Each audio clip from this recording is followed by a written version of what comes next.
Kenapa lu nggak pulang ke Singapura dan lu urus perceraian lu dengan baik-baik? Jadi biarkan pengadilan yang memutuskan apakah anak ini nantinya bersama dengan kau atau bersama dengan Amy.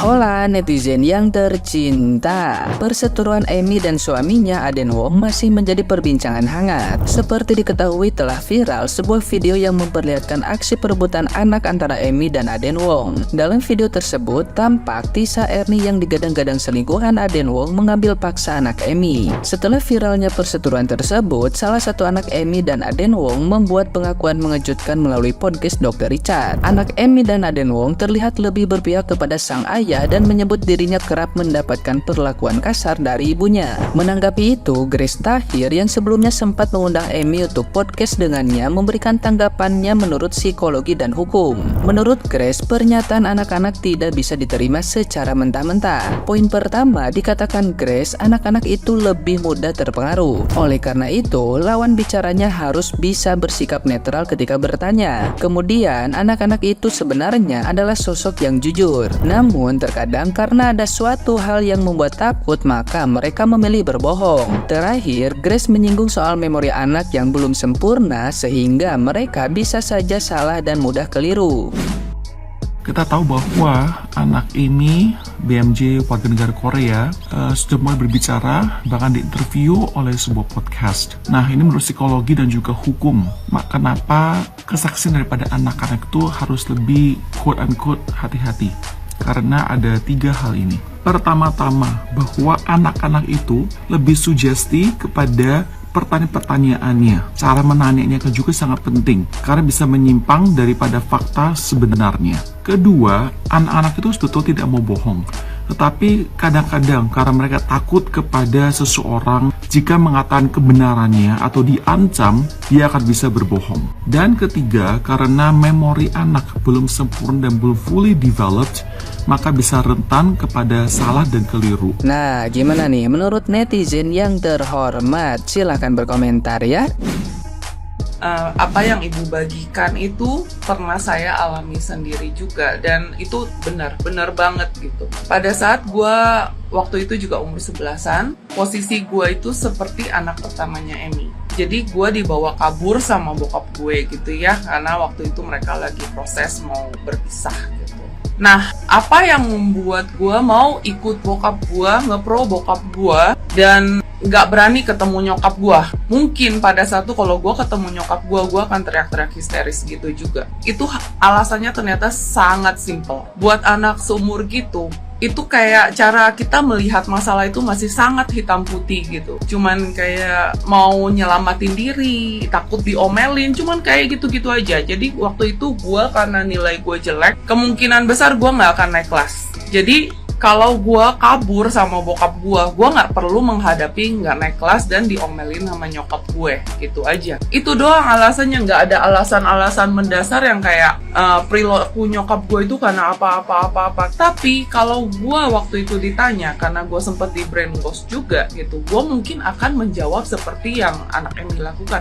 Mak gue begini, mak gue begitu. Padahal sebenarnya belum tentu gitu. Karena anak kecil itu intinya instingnya itu basicnya aja gitu, yang pengen nyelamatin diri gitu. Makanya waktu kemarin tuh pas gue lihat ini, pertama-tama gue bertanya-tanya, tapi habis itu setelah beberapa hari terrefleksi gitu, dulu pengalaman gue juga seperti itu, dan mungkin gue melakukan hal-hal yang sama seperti anak pertamanya Amy, tapi alasannya ternyata alasan yang sepele lah ya kalau buat sekarang. Kalau buat kita sebagai orang dewasa itu alasan yang sepele, tapi kalau buat anak kecil itu besar banget kan. Emang dunia kita apa? Cuman sekolah doang kan, sama pulang rumah ngadepin orang tua kita, ditanya nilainya bagus atau enggak, gimana di sekolah, kayak gitu aja dunianya. Jadi kalau misalnya kayak di sekolah problem, pasti kita takut gitu loh.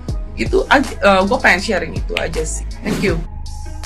Nah, udah jelas kan informasinya kepada si pelakor. Dalam hal ini sudah sangat diberikan leluasa ya peluang untuk Anda setelah mereka divorce, setelah mereka itu bercerai, Anda direstui dan support untuk menikah dengan suaminya Ibu Emi. Jadi, kalau begitu udahlah usahakan anaknya itu dikembalikan kepada Ibu Emi, karena Ibu Emi yang dia butuhkan hanya anak-anaknya, apalagi itu anak yang paling kecil. Nggak usah dipakai lagi cara-cara lain yang kurang baik untuk dengar oleh masyarakat. Contohnya 2 orang anak tersebut yang dipakai untuk speak up di media untuk menjelek-jelekkan ibunya dan sebagainya, itu nggak baik. Jadi lebih baik kamu sekarang berusaha untuk bagaimana cara pendekatan dengan ibunya, supaya apa? Supaya semua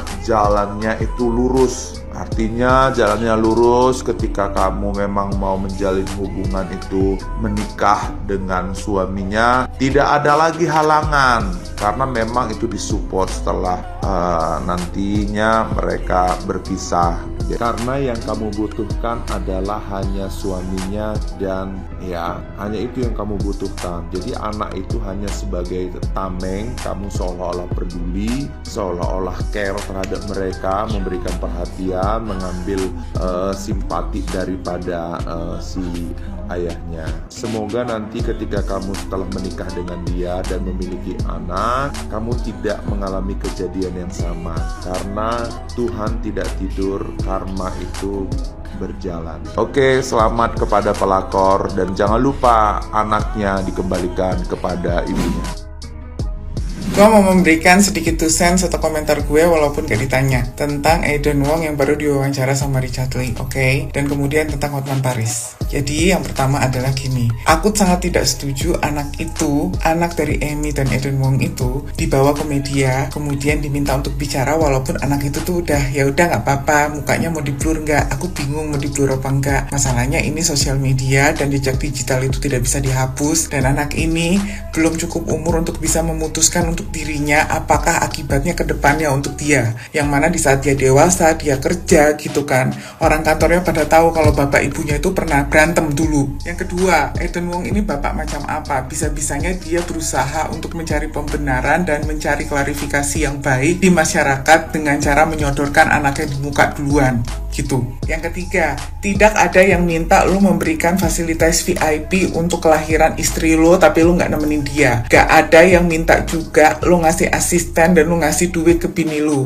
Gak ada juga yang minta lu ngasih kartu kredit. Itu adalah bentuk tanggung jawab lu kepada istri lu selama 13 tahun sampai akhirnya lu ketemu dengan perempuan itu yang membuat lu berpaling dan membuat lu mau ninggalin istri lu, dan akhirnya lu mengungkit semua fasilitas itu dan lu bilang kalau itu adalah pengorbanan lu untuk istri lu gitu, dan lu nggak membiarkan dia, lu tidak menelantarkan dia gitu. Lu memang tidak menelantarkan secara materi, tapi lu menelantarkan dia secara kejiwaan, paham. Yang keempat, Eden Wong ini lucu ya, kalau dia udah bisa bawa keempat anaknya dan dia ngerasa benar gitu ya, dia merasa kalau dirinya itu adalah laki-laki terbaik, dia merasa kalau dia itu tidak punya selingkuhan atau mistress atau orang ketiga, dan dia ngerasa dia sudah mengorbankan pekerjaan dia untuk bisa mengurus anaknya, dan dia punya ribuan foto yang menunjukkan kalau dia sesayang itu sama anaknya, dan dia ngajak anaknya masak bareng, apa bareng, ini bareng, itu bareng gitu ya guys ya. Terus lu ngapain kabur ke Malaysia? Kenapa lu nggak pulang ke Singapura dan lu urus perceraian lu dengan baik-baik? Jadi biarkan pengadilan yang memutuskan apakah anak ini nantinya bersama dengan kau atau bersama dengan Amy. Jadi, kalau kau bilang Amy itu egois dengan melakukan apa yang dilakukan, dengan dia minum-minum, dengan dia minum obat tidur, dan yang lain-lain, kau bilang dia egois, apa kabarnya dengan dirimu? Amy melakukan itu karena kau berselingkuh, karena kau mau meninggalkan Amy dengan orang lain, sedangkan Amy ngerasa hidupnya sudah dikorbankan seluruhnya untuk kau. Dia sudah memberikan semuanya untukmu, dan dia manusia biasa, dia berusaha bertahan, tapi dia nggak bisa, secara sadar maupun nggak sadar, akhirnya dia melepaskan tantrumnya itu mungkin ke anak-anaknya gitu. Dan lu membuat itu sebagai senjata untuk ngomong ke media, dan lu minta anak lu untuk ngomong juga biar lu gak seakan-akan bohong gitu loh. Kalau itu yang dilakukan Amy. Padahal sebetulnya ya, apinya ada kau, apinya itu adalah engkau, ya kan? Tidak akan ada asap kalau tidak ada api. Nah, apinya itu engkau, yang mana kau tidak bisa mengontrol burungmu, ngerti? Tapi di sini, menurut gua, Amy juga harusnya tahu kapan waktunya dia untuk mundur. Dalam arti, gue yakin banget dia secinta itu, sebuta itu sama suaminya, sampai dia nggak menyadari kalau dia itu butuh bantuan psikolog untuk menjaga mental health-nya dia. Dan yang terjadi adalah anaknya jadi korban.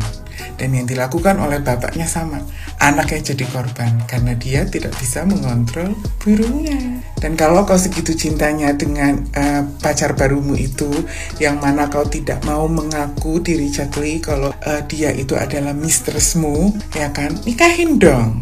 Urus perceraian di Singapura. Ngapain kabur di hotel? Ngapain kabur di Malaysia? Ngapain? Gitu, nggak bisa ngapa-ngapain juga, gitu kan? Dan kalau misalnya ada yang bilang gitu ya, ini Bang Hotman Paris nggak ngebela ini, dia nunjukin. Satu, yang pertama, menurut gua, Amy itu salah dengan menyebutkan nama Bang Hotman Paris. Seharusnya dia nggak nyebut itu. Itu membuat Bang Hotman Paris jadi sorotan. Makanya Bang Hotman menunjukkan footage seperti itu. Tapi kan kalian juga paham dan ngerti Bang Hotman Paris itu ya kayaknya agak satu perguruan gak sih? Aku gak tahu ya, satu perguruan gak sih gitu sama si Ethan Wong gitu. Dan di situ gue menyadari kalau ada dua cara apabila kalian adalah wanita yang mana suami kalian melakukan hal seperti itu yang dilakukan oleh Eden. Yang pertama, kalian bertahan, tapi nggak boleh gila, nggak boleh stres, dan nggak boleh membuat anak kalian dalam kondisi tertekan kalau dekat kalian seperti Amy. Lakukan seperti yang dilakukan oleh istrinya dari yang pemain bola itu loh, siapa namanya? Yang buta itu loh guys, yang pemain Arema, yang jadi kipernya Arema yang buta, yang kemarin istrinya di Densu, Kurnia Mega. Seperti dia punya anak, dia nggak meluapkan itu baik secara sadar atau nggak sadar sama anaknya, dan dia disupport sama bapaknya gitu.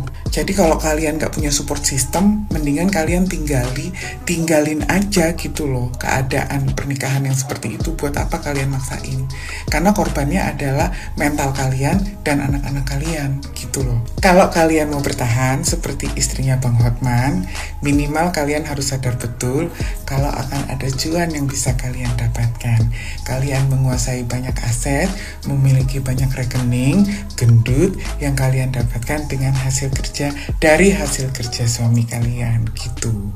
Jadi semua berbayar, hidup ini adalah pilihan. Tapi menurutku kalau misalnya kalian itu punya suami yang kere dan gak punya masa depan gitu ya, yang terjadi adalah tinggalin aja mendingan daripada kalian sakit hati. Karena cinta itu tidak bisa bikin perut kita kenyang, beneran. Dan kekayaan itu tidak bisa membuat hati kita itu bahagia. Contohnya Amy gitu.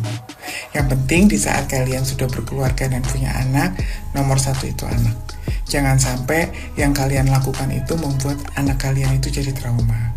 Kadang kita nggak sadar, aku juga pernah melakukan hal seperti itu. Teriak-teriak, histeris, karena aku perempuan biasa ya gitu. Kalau laki-laki kan bisa memendam gitu ya. Jadi kalau di sini siapa yang salah? Yang jelas yang salah yang lakinya gitu loh. Kalau orang ketiga, ya dia nggak mungkin jadi orang ketiga kalau dia itu mentalnya benar, mentalnya bagus gitu. Mungkin dia juga melakukan itu karena berharap bisa menaikkan derajat secara ekonomi. Kan kita nggak tahu ya guys, tiap orang kan punya struggle-nya masing-masing. Biarkan. Tapi yang jadi masalah, yang sudah menjadi keluarga ini tiba-tiba terpecah gitu. Kau tidak baik sebagai seorang suami karena kau membuat rumah tanggamu hancur hanya karena burungmu. Dan Amy yang gue sayangkan adalah dia memaksakan, karena dia secinta itu sama suaminya, dia memaksakan untuk tetap stay di sana dan berharap kalau suaminya itu akan balik sama dia. Tapi ternyata suaminya nggak balik dan justru malahnya dia yang kena mental gitu. Kalian tahu nggak sih, aku tuh nemuin beberapa kasus. Ini kasus yang dari nyokap, dari mama ya gitu. Jadi mamaku tuh cerita gitu teman-temannya gitu, yang mana ditinggal sama suami dan lain-lain gitu. Di saat tua, beberapa tahun kemudian, banyak loh yang balik sama istri tuanya. Di saat mau sakit, mau apa, istri tuanya yang ngurusin. Karena istri tuanya itu adalah orang yang menemani dari nol. Gitu guys, oke? Sekian dan terima kasih. Ingat ya, karma is real.